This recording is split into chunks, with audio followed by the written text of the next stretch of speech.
Welcome to the C-Suite Sales and Marketing Perspectives podcast. I'm Steve McDonald, your host. And today we have on Ian Plummer. Now, Ian, you're the Chief Customer Officer at Autotrader. And there's a number of things I want to say about your background.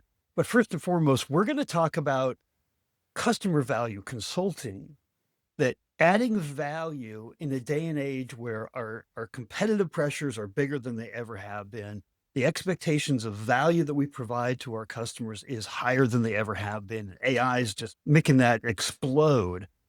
You talk about turning to customer insight in order to create scalable growth. And you're as a chief customer officer, you sit in a really unique situation and I know that Autotrader is a big B2C and B2B company. This podcast is for B2B C-suite executives. And we don't have chief customer officers. In fact, there isn't really anyone usually that's dedicated to understanding and representing the voice of the customer, although we know it's the highest voice of authority of the business, right? So that's your job. That's what you live and breathe. And, you've worked, I'm going to let you expand on this a little bit, but you've kind of worked at all levels in the automotive industry, from the retail side, the brand side, right now for a number of years at Autotrader. You've traveled extensively. I'd love to hear a little bit more about your background and then just how you approach the chief customer officer role, and then we'll dig in. Okay, great. Well, thank you for having me, first of all, Steve. It's a pleasure to connect with you and your audience. So background-wise, I have a background principally in automotive. I started out, though, in an FMCG world in France. Initial job out of university, having first got a job actually in a consultancy, decided that wasn't the right thing to do. To traditional path, I thought I'd try something a bit different. Got headhunted into automotive, but basically in automotive for the last 25 years or so. So in my automotive background, I have a lot of understanding of the industry, mainly because I've worked in the various different component parts of it. I've worked in a very local environment, running a single retailer store. I've run a large retailer group, therefore nationally. Also worked nationally, running the brands of a couple of different brands in the UK. And I've worked internationally in the head office of a large OEM group and so on, traveling across the world and doing a lot of different stuff. So international, national, local. That gives you an understanding of the whole of the automotive ecosystem and the points of view of the different members of it. And it is made up, the industry, of whether it be a parts supplier into an OEM or an OEM into their retailer, up or downstream. There's connection points and partnerships, but it's made up of often people who've only worked in their component block of that ecosystem and that value chain. And they generally have stereotypical views of the other people in that chain. And they generally, therefore, don't align and partner as well as they should do. There's a lot of use of the word partnership, but not enough actual full understanding or implementation of it in the true or authentic sense of the word. To your point about chief customer officer, and get back to that and to my background, it's quite easy to represent the voice of the customer when you know what they're thinking because you used to be one, whether it be the retailers, the brands, the finance houses, etc. I speak their language. When I speak with them, I'm able to take Autotrader to them and interpret it in ways that work for them, help understand their priorities with them, and understand, therefore, how to connect what we do to power solutions for them.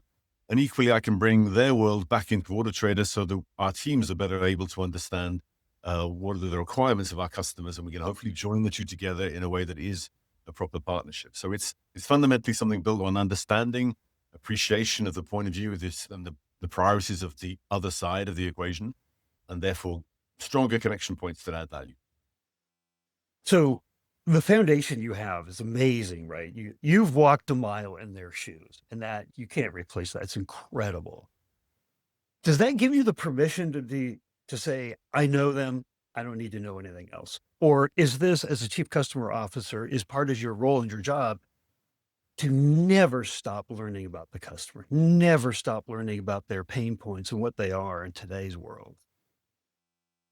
Well, it's a pretty obvious answer, Steve, but it's a never stop sort of angle for sure. I don't answer that to that one. My week is made up of a whole host of customer connection points, whether it be meeting with a retailer in their premises, in ours. I'm in an office right now in London. Our main office is in Manchester. Could be there, could be here. It could be meeting with a brand. I just met with one this morning, just now, it's afternoon as we speak. met with another one for lunch, this earlier on, had a retailer call earlier. I'm going out this evening for dinner with a brand partner. And then tomorrow I meet with several retailers, a finance house, and I do an interview with one of the main trade titles. So I'm learning all the time by speaking with them. I'm never stopping. You really can't. By definition, I'm absorbing everything that's going on in their world and trying to interpret that and make sense of it. And I'm helping to take, like I said, Autotrader out to them. So we have a lot of insight in what's going on in the market, way more than our customers would do. They value that massively at a macro level, let alone at a micro level in terms of what they're doing on their brand and the cars in their stock right now. But taking out the understanding, whether it be to media, whether it be to those different customer types, and explaining what we're seeing in the market helps better understand what they're doing, because I'm explaining my point of view. They give one back, and I'm therefore forever learning, but I'm learning from also a point of view of sort of openly and transparently imparting our data and knowledge on the market and trends and so on. So that always therefore perpetually informs the debate, hopefully for both sides, for the benefit of everybody in that debate and in those conversations around those tables or around the dinner table, whatever it might be. So hopefully that answers your point. Oh, absolutely. And, I want to share something with you and then get your thoughts on it. So every C-suite executive that comes onto this podcast, I start out by asking, what do you see as your two greatest challenges to creating long-term sustainable growth, right? So we started doing that about 100 episodes ago. So we've got 100 plus C-suite executives now answering that question. And out of the top 10, none of them talked about that their product was a roadblock for long-term sustainable growth. In fact, product, platform, we got a lot of SaaS companies, right? So Autotrader is a huge technology platform, right? You talked all about right there the value of imparting insights and learning in the industry and consulting with them.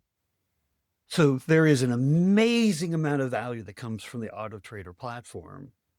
But if you could just put into perspective the value that you were just talking about as being an industry and having knowledge and expertise in the industry that your clientele does not have, and sharing that and how important that is to your long-term sustainable growth. Sure. Well, Autotrader is a massive player in the UK car market. We have a lot of data, a lot of understanding, as I touched on. We accelerated massively the sharing of all of that data and are still doing more and more with it all the time. From the point when COVID meant that people were completely blinkered, no one had a clue what was going on. We realized we had to do much more, and we started really accelerated things back then. We do forums, for example, with all our different customer types, with the CEOs of whether it be the largest retailers in one category, the mid-size, etc. And we do the same forums with the OEM managing directors, the managing directors of the leasing partners, of our captive finance houses, etc., right across the chain. We share a lot of data with those people. We do webinars, etc., more openly accessible to everybody. We publish a heck of a lot of data more broadly in trade titles and our own forms and so on. But we do a lot of that sharing in order to make sure that people have the understanding of what's going on and that our richness of data can actually do something. So data for data's sake is nothing for anybody. If it begins to become usable, if it's actionable insight, and particularly if people know what the so what of the data is. So macro data is really useful for getting a broader picture. What people then want is to narrow that down. Okay, so what do I do on my bit? How does that affect my inventory, my country, my region, my town, whatever it might be, and my team or my number of sites? So we try to make it as actionable as possible.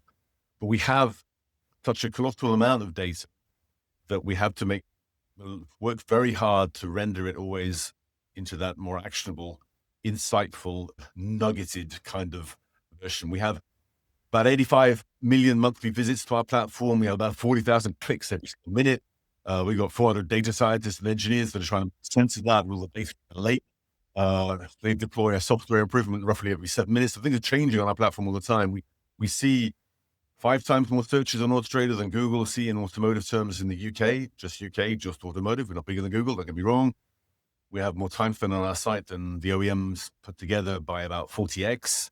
Similar, retailer partners, the large groups. We're about 9 times bigger than our nearest competitor. So we're in a super privileged position, but we work really hard to stay there. Humility is one of our values. We always talk with data. We never just give opinion for the sake of it, but data can inform an informed opinion. So I think are respected, to your point, as industry sort of leaders of opinion, because we have that data and we use it to the effect and the benefit of our partners and the wider industry to try and help everybody understand what's going on, even to help the consumer what's going on in the world of automotive, doing consumer as well as trade media quite frequently. So with that scale of audience, the amount of 1.6 million sort of valuation points we see on vehicles every day, we have the insights. But the question of really turning them around and turning them inside out so that they can be seen by other people. And as I said, through COVID, we saw the need. The industry was blind, couldn't navigate a forward path. Everyone was panicking. That meant a moment of truth for us where we really realized that we had to do a great job of accompanying our industry. And I think that's what we try to work towards right now. And our purpose, we don't write our purpose up on the walls of our offices. We don't have pictures of our values either. They're pasted all over the place. No, they're nowhere. They are hopefully in the minds and hearts of our people, but our purpose, we define it as driving change together, full stop, responsibly, full stop. Unpacking that briefly, driving change, we think that the industry has a long way to go to make sure that the car buying journey is easier and more enjoyable, quicker probably for the consumer. It's quite hard work for many car buyers of new and used cars alike.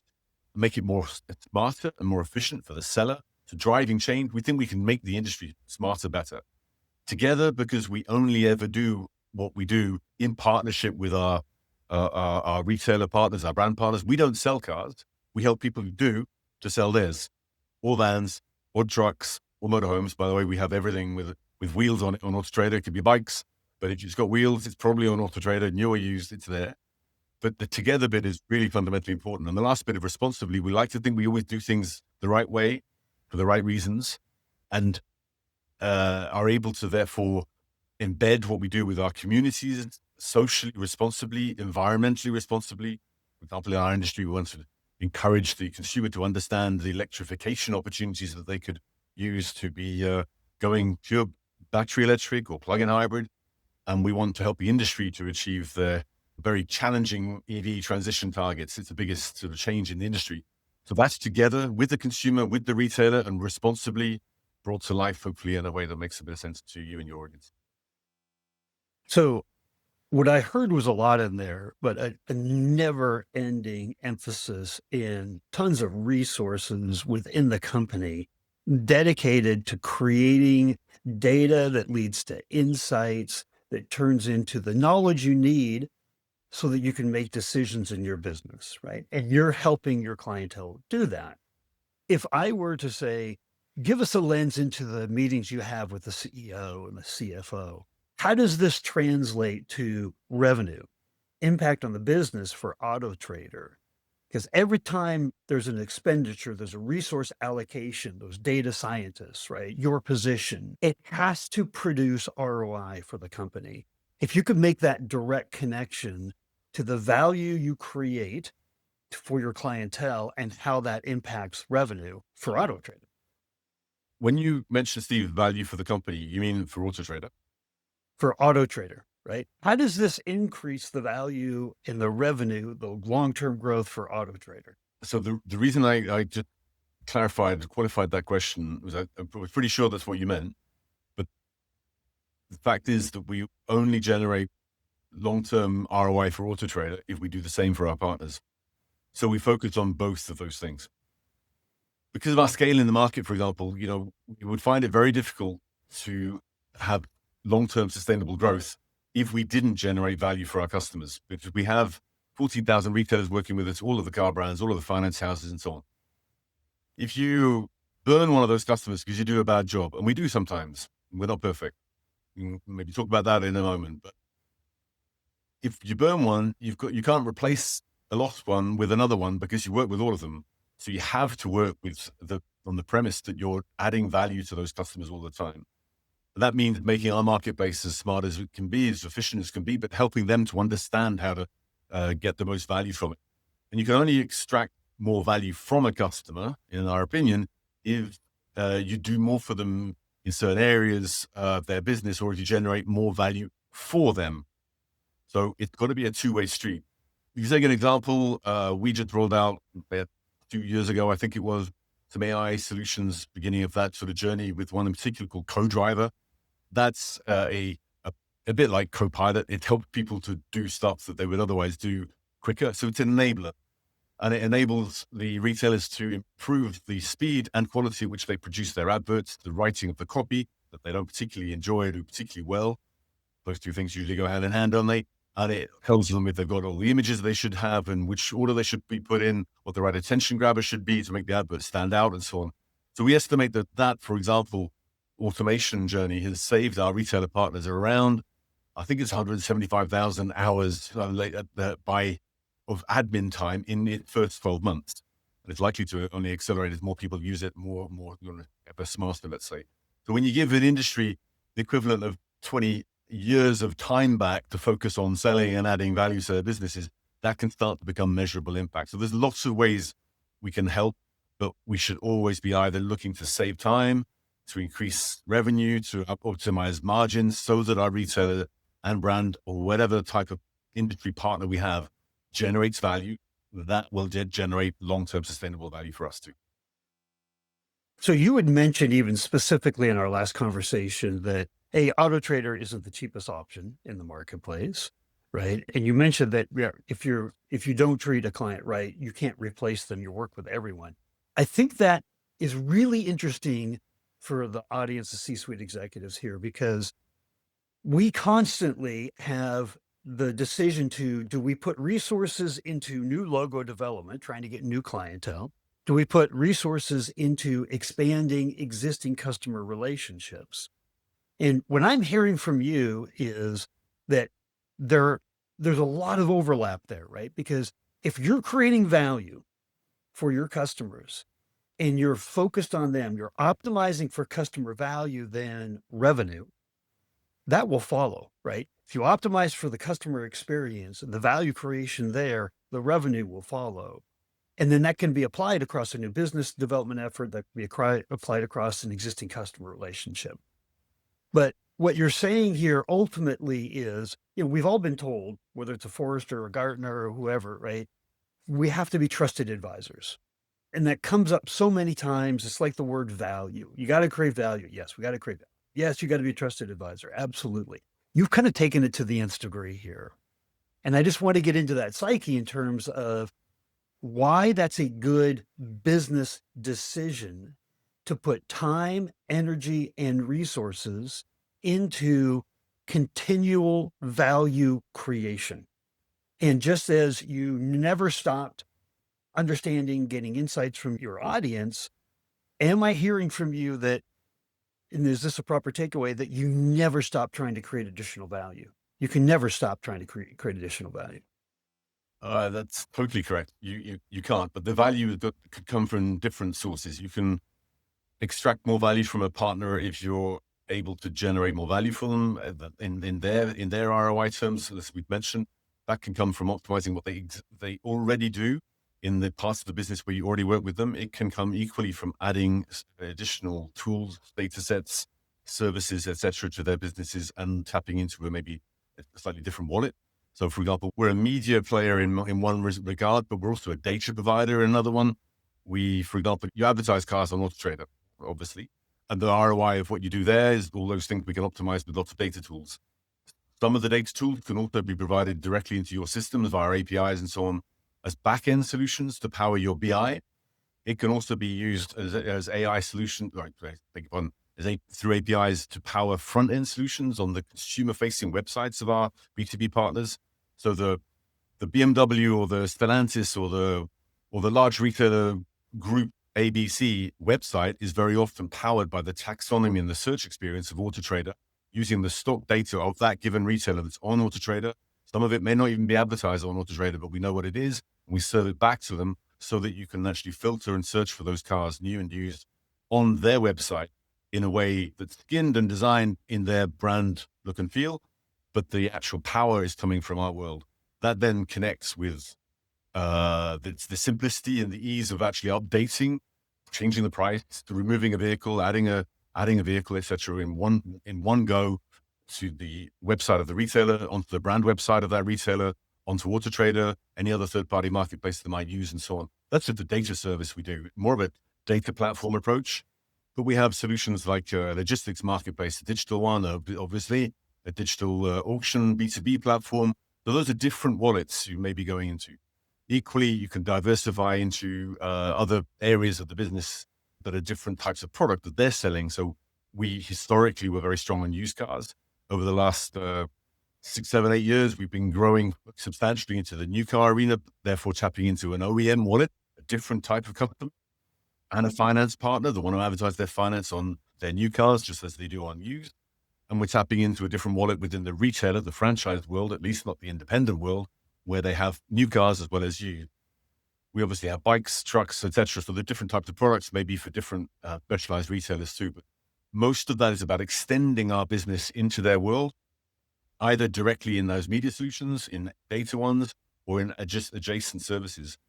And we look at, for example, the average revenue per retailer, the ARPA of our customers. It's around £3,000 right now. We have a lot of smaller customers, a lot of bigger ones with a lot bigger numbers than those.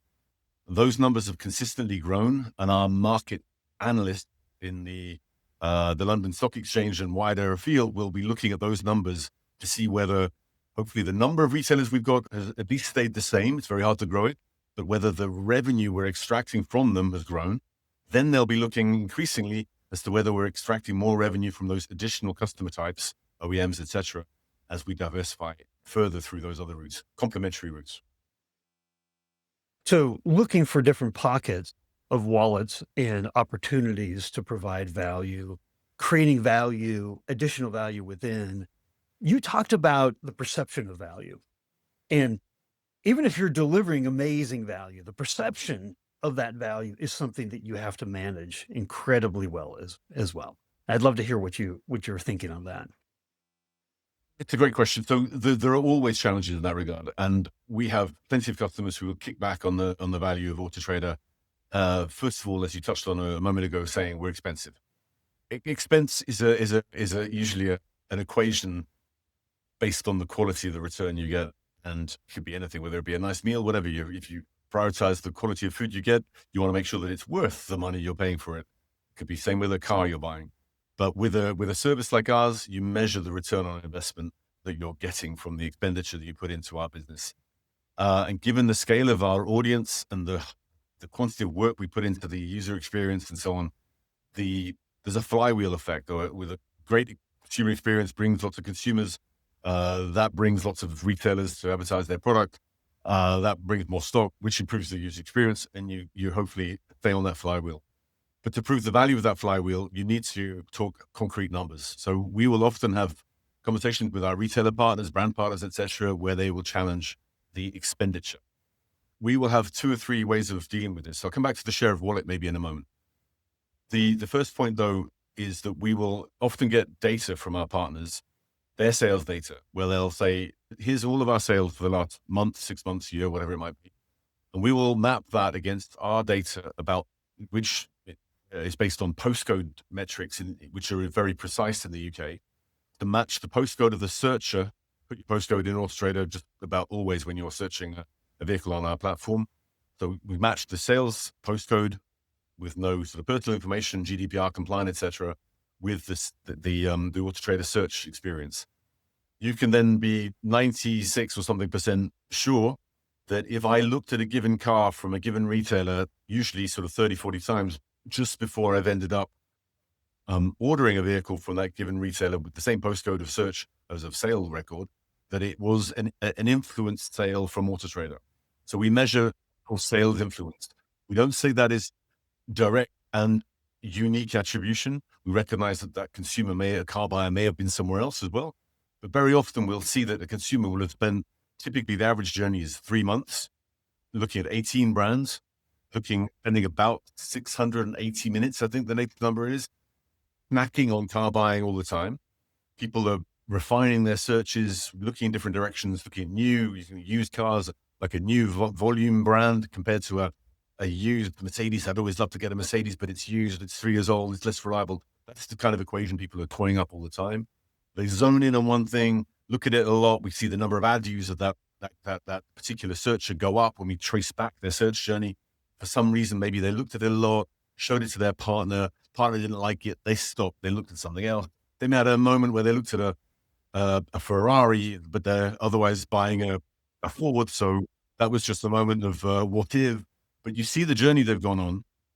Most importantly, though, when you get to the crux of it, when they've gone and bought the car, you can map that was the last one that they looked at in many, many occasions. That's what we call influence. Reason why it's important to understand that journey. We don't ask consumers to log in. We don't want people to feel constrained. The car buyer doesn't like the feeling of lack of control. 60% of people buying a car in the UK, roughly 60%, a little bit more for used cars, a little bit less for new cars, but it's nearly 70 for used, walk into a retailer as their first point of contact with that retailer. The industry just doesn't believe that until you prove it to them in data terms. Because we all like to think we're brands, we generate lots of leads through our systems, our CRM and so on. And retailers like to think that all of their marketing has worked and that the sort of business is clearly identified by the salesman in the CRM system. We measure this every couple of years. We put a lot of people out in the field. We record it. It's very data proven, but it's particularly proven in this ROI context. So if a retailer looks at the ROI of just the vehicles that they've seen a hard lead from, and not the many people, the 60% who don't want to be in the sales funnel because they don't want to be called all the time by retailers, then you don't get the same numbers, quite simply. So when we share the data back to retailers and brands, we're usually able to show that we're influencing around 70% plus of their sales. And we're able to say where those customers were in terms of geography, where their demographics sit in the market, what brands or models they also looked at most as a general cohort or by individual model type and so on. So you can inform a lot of useful insights going forwards, but particularly looking backwards, you can say, if you just took your sales data, your leads information, we might have influenced 30, 40% of your sales, but actually we proved to you that that customer is very likely to have been influenced by Autotrader. You're looking at more like 70% of sales influence. Therefore, your cost per sale and your ROI is substantially more attractive than you may instinctively think. So long answer to forgive me, but just to say that the cost per sale debate, the ROI debate is one that you have permanently. You can only really have it properly with the right data. We work very hard to get that data, but it even then still needs a lot of work to make sure that everybody really buys into it. Fortunately for us, I think we do a decent job at it, and most of the time, most customers do buy it. So if I had one last question, and this question is specifically for the B2B executives that are on this call, and if there was one thing that you wanted them to leave with, if nothing else that they took away from our conversation, what would you want them to remember? That's a great question. The fundamental truth of what we've discussed is that you can only extract more value from a customer if you generate more value for that customer. If you base your entire revenue strategy on making your partners smarter and more efficient, more profitable, sustainable growth can follow. That, I think, comes from a culture as well. We have a culture where our teams are recognized for performance, but they aren't driven for a quarterly sales number. None of them are paid a sales bonus or commission.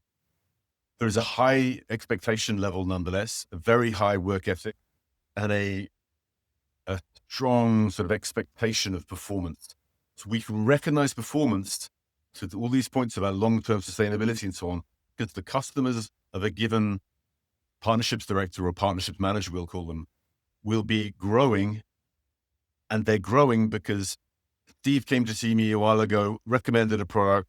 I bought into it. I did it. It worked. Steve came to see me the other day. He said, the way you're using that product isn't perfect. Here's how you can use it better to get better result. I don't need you to buy anything else, but I know you can optimize your number. I did it. It worked. Steve came to see me, offered me a brand new product in a different area. I used it. It worked. Next day, I called Steve. I asked him, Steve, I need some new ideas. What have you got? I'm not optimizing my performance. What can I do? That's a cultural thing. So people are recognized in our world for getting long-term results, but they aren't pushed for doing short-term actions that will probably destroy value for their customer, and they'll lose that customer. It's a quite simple equation in our world, but it's cultural. You just reminded me, I don't know, like a year and a half ago, I had a conversation on the podcast, and the woman was in charge of their customer success. Their customer success group, big technology company, had better ROI attribution, revenue attribution to a level of 3 times that of the sales department, because she said exactly what you just said. She said, "We have our customers calling us and asking us for our advice because we've positioned ourselves as experts and knowledgeable experts and helpful in the industry." And that's my big takeaway is the power of investing in never-ending value for your customers, and that we can't chase the shiny object all the time. We can't go after for most of the companies that are on this call, they're not in the position of Autotrader, right? Where they're at almost 100% saturation. So they need new pipeline, they need new customers, but that can't be sacrificed at the amount of time, resources, and effort into providing value. And I guess one last question is, in today's world, I've had a lot of people come on in various ways say this. The expectation of value that is being provided to the client, to their customers, is exponentially rising with AI. The time to deliver it and the value that it is, and what it does and the impact it creates. The expectation is changing like it's never changed before. And I'm just wondering if you've felt that as well. I think a lot of our customers in the retailer world, in particular brands also, retailer world, are looking a lot at AI as a solution to help them work smarter and quicker. I gave an example of how we're doing just that, providing them tools to do that. But I think we have to provide tools to our retailer partners in terms of insights, data tools, and so on, that make it easier for them to understand, ideally with prompts and conversational methods that say, you need to maybe revisit the pricing of this car, the advertising quality of it on this car, maybe the prominence package you should buy on this car because it's not performing well enough. We have all of that. It it can always be enhanced and simplified and made more and more, let's say, conversational and prompted and action focused, rather than just being lots of data and lots of reports. So we have, I think, 21 different AI models working in our retailer world. So that's the retailer side. We can help them be smarter and quicker. We have about 28 in the search experience, for example, and the user experience of the consumer side of our business. We're using AI fundamentally throughout all of our business. And I think it's a foundational point people don't always understand or reflect well enough in terms of the opportunity of AI. You need to have really solid data sets. Otherwise, it is a sort of crap in, crap out kind of world. We're lucky that we do, and we're able to sort of turn that inside out. But it's always important to do it for the benefit of a proper value add. Sounds like too simplistic, but a proper use case that adds value to the customer or solves a problem for them or makes the journey easier for the end user, the car buyer. So as long as AI is focused on really doing those things, yes, there's a lot of expectation, and yes, we're definitely on that journey. There are lots of areas where our retailer partners are being encouraged to use AI for different things, and it's a little bit of a hype message. We had an event just recently, with thought leadership event just last month, where the theme was all about turning tech promise into profit, and not just falling for the hype, really focusing in on the proper use cases that can actually make a difference to your business. Amazing. Ian, I got to tell you that the value of this podcast is that there's just a never ending stream of insights and experiences and perspectives and solutions, failures, successes that come on that we all share with each other, right?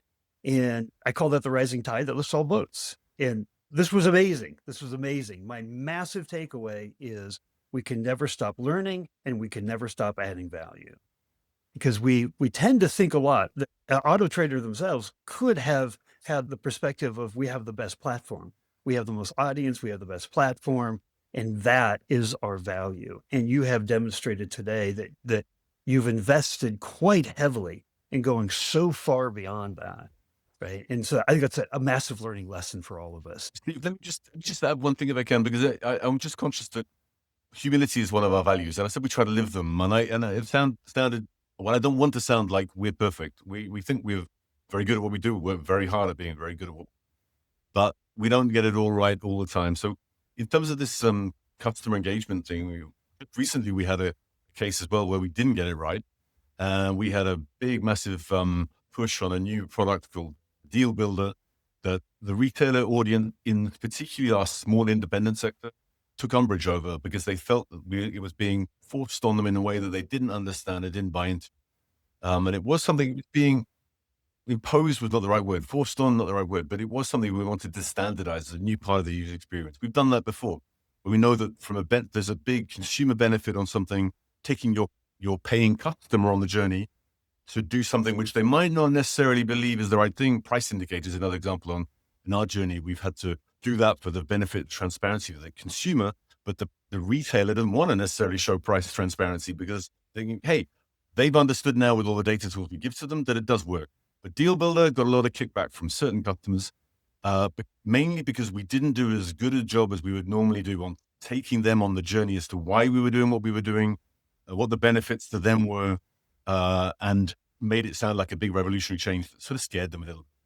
So we've taken lessons from that. It's a question of recognizing those, apologizing for them, which we've done, changing a few things which we've done, and hopefully getting them back on board. So we aren't perfect, but where we get it wrong, we try to recognize it and do something about it as quick as we damn well can. Amazing. I wish I had another hour or so because I know we could go on. But I just wanted to say thank you, Ian, for taking your time and sharing all of your knowledge with us. It's been a pleasure, Steve. Happily do it again. Thank you.